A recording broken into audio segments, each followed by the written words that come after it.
ભાઈ અહીંયા હા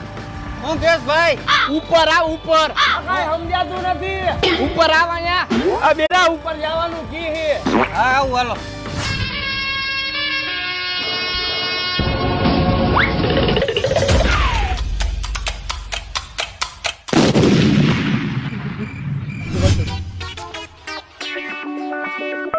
બોલો ને ભાઈ બોલે શું તું આમ જાતો તો ક્યાં હવે ઈ હું ગમે અહીંયા જાતો હોય પણ તમારે કામ શું હે ઈ કયો ને કામ કાંઈ નતું કામ ઈ હતું કે તું આમ જાતો તો ક્યાં કાંઈ વાંધો નહીં ભાઈ કારણ વગર મારી લીધું ને હવે તું ક્યાંક એકલો ભેગો થા તો શું કારણ વગર અમારે કોઈને બોલાવવાના નહીં તમને બોલાવી કે ન બોલાવી કોમેન્ટ કરજો કારણ વગરની